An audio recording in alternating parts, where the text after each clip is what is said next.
Egypt എന്ന രാജ്യത്തിൻ്റെയും ലിവർപൂളിൻ്റെയും ഏറ്റവും മികച്ച താരമാണ് മുഹമ്മദ് സല. ഈജിപ്ഷ്യൻ മെസ്സി എന്നാണ് മുഹമ്മദ് സലയെ ഫുട്ബോൾ ലോകം വിലയിരുത്താറ്. ഇപ്പോഴത്തെ കുറച്ച് ദിവസങ്ങൾക്ക് മുമ്പ് TNC സ്പോർട്സ് നൽകിയ ഒരു അഭിമുഖത്തിൽ മുഹമ്മദ് സലയോട് ഒരു ലേഖകൻ ചോദിച്ച ചോദ്യം ഇങ്ങനെയായിരുന്നു: ലയണൽ മെസ്സി എന്ന ഇതിഹാസ താരം ഇംഗ്ലീഷ് പ്രീമിയർ ലീഗിലേക്ക് വന്നു കഴിഞ്ഞാൽ PL അദ്ദേഹത്തിന് മികച്ച പ്രകടനം കാഴ്ചവെക്കാൻ സാധിക്കുമോ?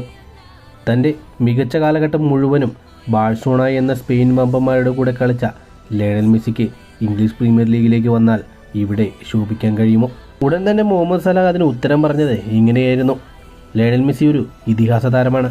അദ്ദേഹത്തിന് ഏത് ലീഗിലേക്ക് വന്നാലും അദ്ദേഹത്തിന് അതെല്ലാം ഈസിയായി തന്നെ കൈകാര്യം ചെയ്യാൻ സാധിക്കും. നമ്മളിപ്പോൾ സംസാരിക്കുന്നത് ലോക ഫുട്ബോളിലെ ഏറ്റവും മികച്ച താരത്തെക്കുറിച്ചല്ലേ? അദ്ദേഹത്തിന് ഏത് ലീഗായാലും ഒരേപോലെ തന്നെയാണ്. ഇംഗ്ലീഷ് പ്രീമിയർ ലീഗിൽ കളിച്ചിട്ടില്ലെങ്കിലും ചാമ്പ്യൻസ് ലീഗിൻ്റെ മത്സരങ്ങളിൽ ഇംഗ്ലീഷ് പ്രീമിയർ ലീഗ് ക്ലബിനെതിരെ മികച്ച റെക്കോർഡാണ് ലയണൽ മെസ്സിക്കുള്ളത്. ലയണൽ മെസ്സി ഒരു ദൈവിക പ്രതിഭയുള്ള താരമാണെന്നും അദ്ദേഹം ഏത് ലീഗിലേക്ക് ചെന്നാലും മികച്ച പ്രകടനം കാഴ്ചവെക്കാൻ സാധിക്കുന്ന താരമെന്നുമാണ് ലയണൽ മെസ്സിയെക്കുറിച്ച് മുഹമ്മദ് സല അഭിപ്രായപ്പെട്ടത്.